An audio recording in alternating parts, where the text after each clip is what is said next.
Look, there really isn't a lot I could say about Mario Kart World that's going to excite you one way or another. Because the bottom line is, everywhere I've gone since April 2nd, it's just a bunch of drop the price. Mario Kart World's not worth $80. And look, now we just had a dedicated Mario Kart World Direct that I absolutely adored and thought was really, really good. Maybe not the greatest Direct ever, of course. I think it's very hard to make that claim because I think about 5 minutes of the Direct out of 15 was kind of wasted. But that being said, I actually really enjoy everything happening with Mario Kart World. And that sucks about being this person that enjoys this is I can't talk about it without being chastised, without being called a shill, without saying that I'm justifying $80 for all video games.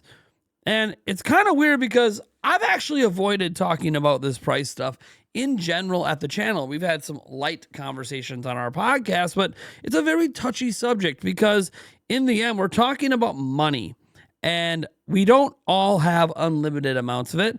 And we all have to decide for ourselves what the value of a dollar is and what is valuable to us on an individual level. And while it could be absolutely a valid argument to say no video game is worth $80, I also feel that that's all about the price you put on your own entertainment. Look, Nintendo's a multi-billion-dollar company. They're not going to go out of business if they price this game at $60. Heck, they wouldn't have gone out of business if they priced the Nintendo Switch 2 at $300. They could have literally taken a loss and made that all back on software sales of $60, $70, $50 games and been just fine. They would make less money and they would be less successful, but they would also be in a good place. Now, would making less money and less successful lead to industry layoffs like everyone else has had to come in their way except for Nintendo? Maybe or maybe not. It's hard to really know. I think it's okay for corporate entities to not have all of our money, right? I totally get that. And that is a very pro-consumer thing. Things should be cheaper for the consumer. Companies don't need to be trillion-dollar companies like Apple and all of that, right? I mean, the irony of me saying that is I'm rocking an iPhone 16 Pro Max. So I get it. Like, I'm not going to sit here and defend Nintendo because it's not my job to sell Mario Kart for them. That's their job. And whether or not they have done a good job convincing people to buy Mario Kart World is going to come down to the sales in the end. It's going to come down to your wallets and if you guys decide to spend the money. But what really sucks right now is we're on the precipice of a brand new generation of Nintendo that by all means seems really exciting. If you take the Mario Kart $80 controversy and you set that to the side, you take that and you put it over here, what you're left with is actually a lot of really great things happening. You're left with things like Donkey Kong Bonanza. People seem legitimately excited about this, and there's buzz coming out of the Switch 2 experiences that this has the potential to at least be in the conversation for Game of the Year. I don't know if it's going to end up that good and if the whole game's experience actually holds up, but people seem genuinely excited about it, and no one seems to care that it's $70. Maybe that's because it's been normalized for a long time. I don't know, but people seem really, really excited about it. It also helps we haven't had a 3D Donkey Kong game since, man, the N64, 1999.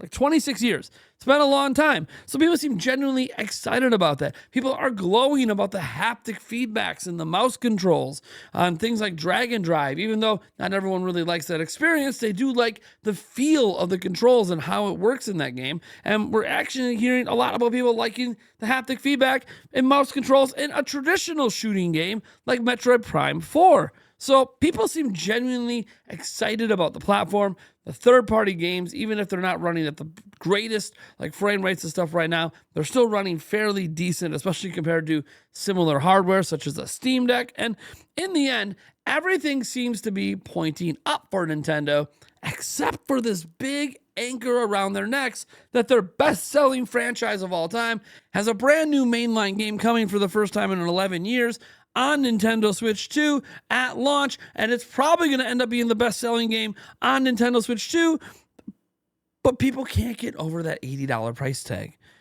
I'm not here to tell you that $80 is too much. I'm not here to tell you that $80 is worth it.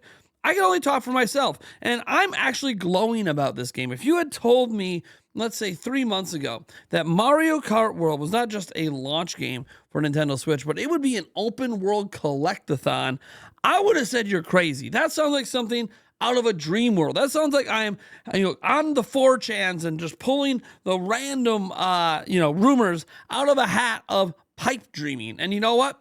That's what it is. We have hundreds of missions announced today. Hundreds.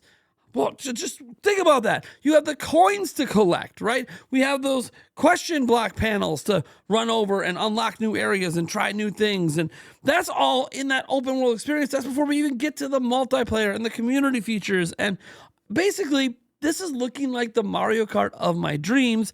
Sans the fact I wouldn't mind, I guess, if they crossed over with Nintendo IP. Maybe that happens with DLC. I know they first dabbled with it with the DLC on Wii U for Mario Kart 8, and I would like to see them maybe dabble in that again for DLC for this game, but can't even talk about that because we start talking about DLC, you're going to start talking about them charging even more money. Is that DLC going to be $20? Is it going to be $25? Will it be $40 because the base game is $80? And I know there's an argument about the $80 thing that, well, yeah, a majority of people at launch probably won't be paying $80 for Mario Kart World because there is a bundle, and it looks like the majority of units available in the US will be that bundle, which would knock the game down to $50. But obviously, it's a limited time bundle. It only runs through fall. That doesn't change the MSRP on the eShop. That doesn't change the MSRP at retail of $80. So, look, I'm not going to sit here and make that $50 argument.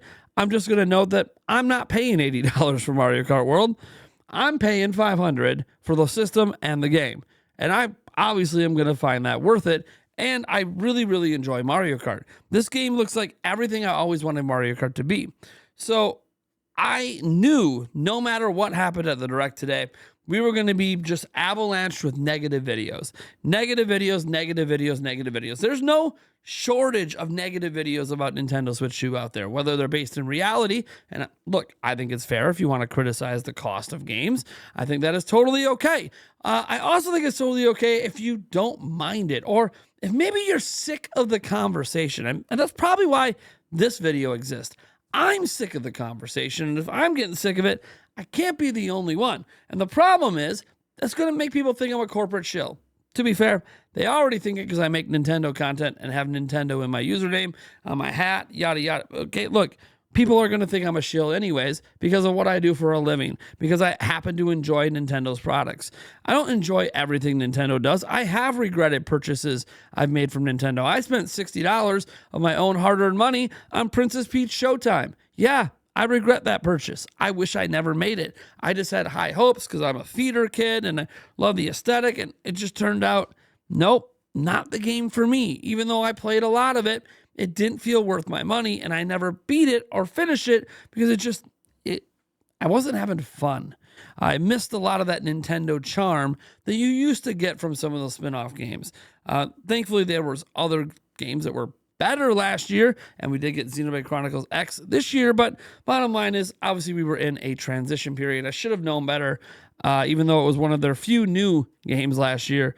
I should have known better. That, this is the C and B tier teams that are just filling out the slate for Nintendo. Could have stuck with tried and true like Thousand Year Door and the rest. So I sit back and think about the Switch 2, and I'm so damn excited.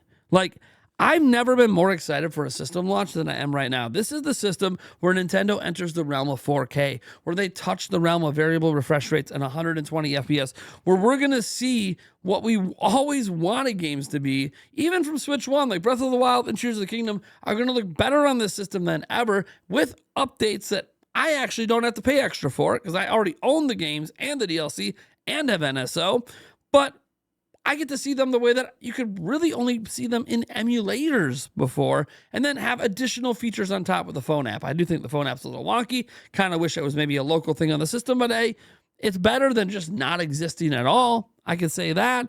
And obviously all the other Switch 2 editions that are getting extra content and DLC, I'll judge those on an individual basis because, I got to see what the extra content is. And I have to note some things, like when people talk about $80, I heard someone criticize things like Cyberpunk 2077 being a $70 game.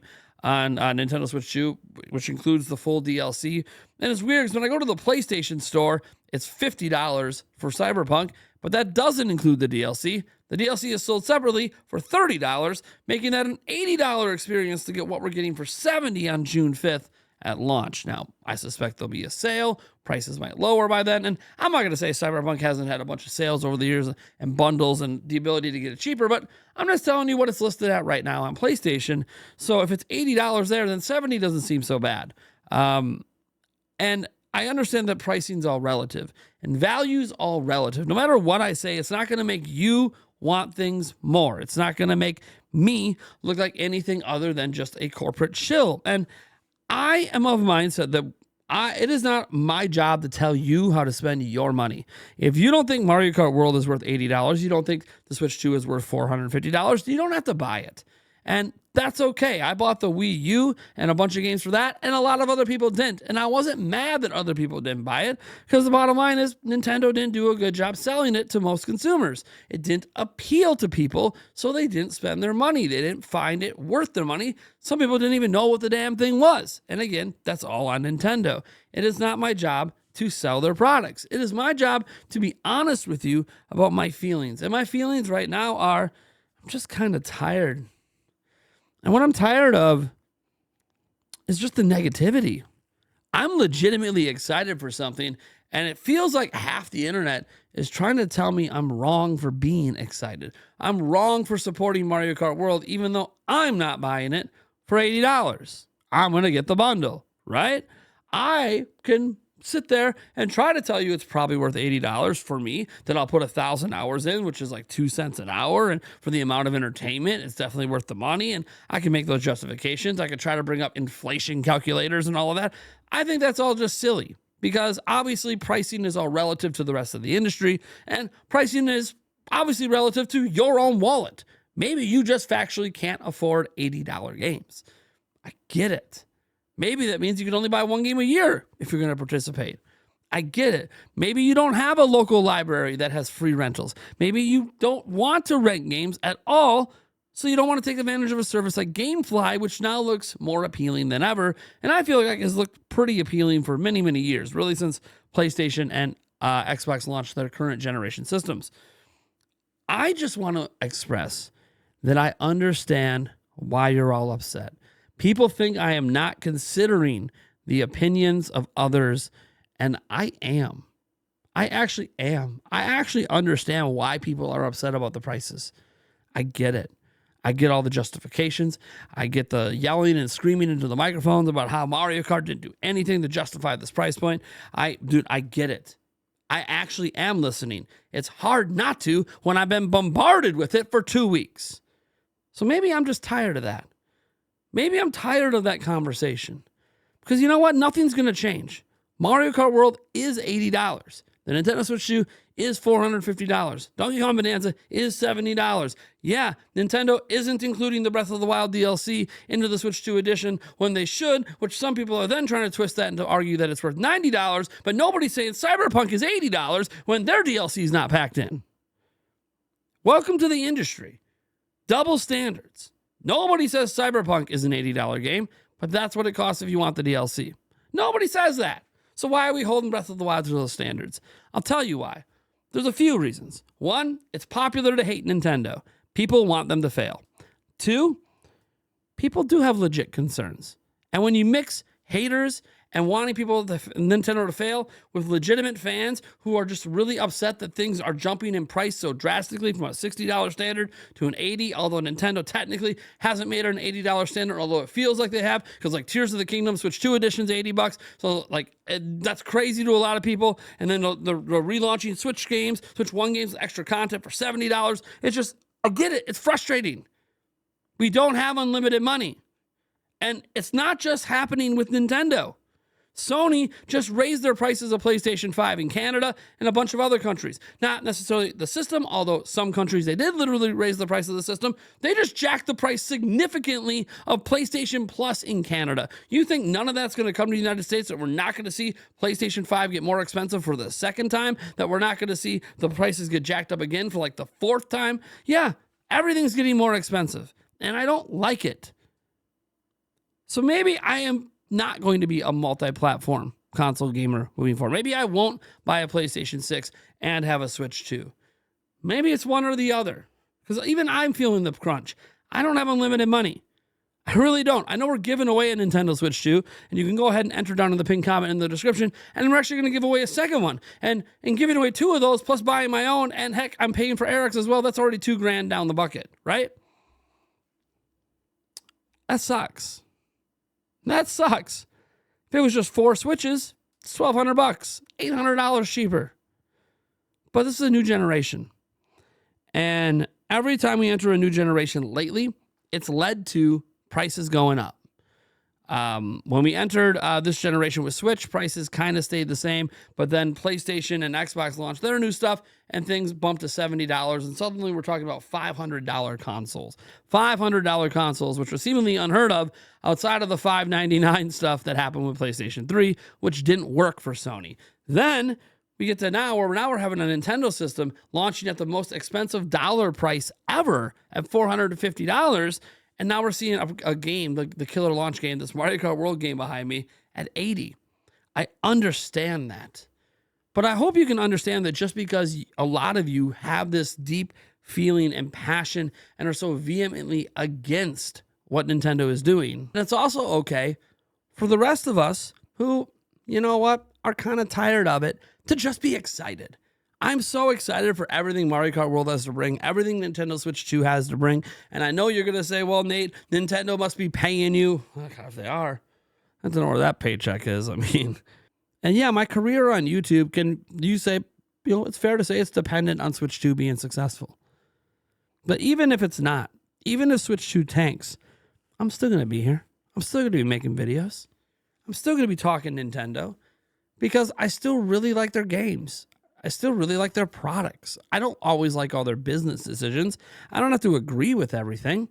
And it's up to me to decide what things are worth my money and what things aren't. If Princess Peach Showtime comes out and it is $60, like there's a second one, or it's $80 or $70, you think I'm even going to buy it? I might not even buy it for $40. I learned my lesson. I ain't going to buy that game. Maybe I buy less Nintendo games this generation because I'm more picky about where my money goes. That doesn't mean I'm not going to enjoy. That doesn't mean I'm not going to have fun. And that doesn't mean that people that feel that way should be raining down on people who are actually excited. And I get it. Everyone's taking a principled stand. Well, I want to take a principled stand myself. And that principled stand is it's okay to be excited. It is. It's also okay to ignore all the negativity out there. It's also okay to not give a shit if people are trying to tell you how to spend your money.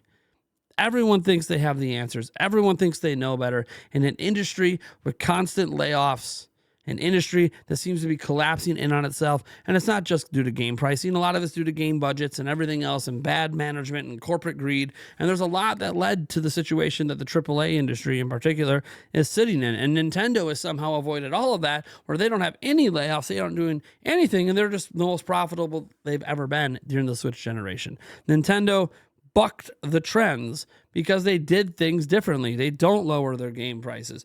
They are charging $80 for Mario Kart. Why? Because it's so popular they think they can get away with it. I'm not stupid. We know why.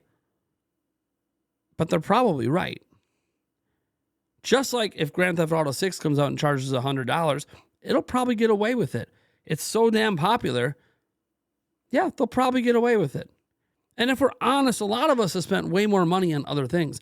$80 on Ring Fit Adventure. How about all the digital deluxe editions that exceed $80 all the time? We might pay to get early access to have broken games. And how much of us have bought $70 games and they're broken day one and only fixed with $20 DLC that comes out 2 months later? Or how many of us have spent $60, $70 on a game only for it to be incomplete at launch and have day one DLC, which was factually cut content from the game that they're piecemealing to us because they didn't think the price of the game at $70 was worth it. They needed to actually charge you more, but then we don't count that against the standard price of the game because, hey, that's optional stuff. You don't have to have it, but then it was built before the game came out. You know why I didn't care they didn't talk about DLC in the Mario Kart Direct today? Because I'd rather there not be talking about that before the game's even in our hands. Why would you be telling me about DLC when I can't even play what's currently available? I don't want to hear about DLC until several months after the game comes out. I want to know all the ideas and everything you had got put into the game. I'm not saying you can't have a roadmap, but that roadmap shouldn't even be touched right now. Maybe there'll be other continents. Maybe they'll add in a Zelda world and a Donkey Kong world, and they'll cross over a bunch of Nintendo IP like they did with Mario Kart 8. Maybe. But I don't need to hear about that right now. I want to know that we're getting the best damn game we could. And I think we are.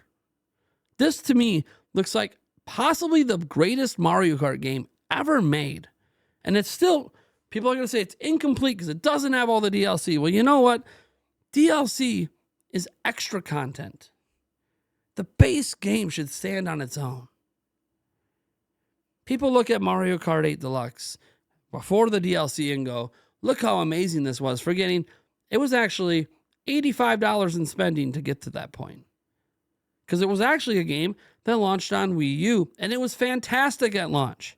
And then they added $25 DLC, and it got praised for being really good DLC at a time when really bad DLC was coming from so many companies. $85 spent before you ever got that $60 deluxe version. That's not how Mario Kart 8 started. Mario Kart 8 Deluxe became an incredible value specifically because the Wii U tanked. And maybe a Switch 2 tanks. There'll be Mario Kart World Deluxe that comes out on Switch 3 or whatever the next platform is. And that will be the one that seems like an incredible value because that's going to pack in more and more content than they charge $80 for this. And maybe you get it for $60. I don't know. What I do know is I'm excited. So this is the last video I'm going to make addressing this. We talk about it a bit on the podcast tonight as well. Debbie Downers be damned. And I'm not even saying you don't have justifications. What I am saying is I have just as many justifications to be excited. I've got one life to live, man. I'm at my midlife. And you know what? I'm going to choose to be happy. Mario Kart makes me smile. I was smiling like during that entire direct. It's hard to put a price on happiness. Thank you guys so much for tuning in. And I'll catch you in the next video.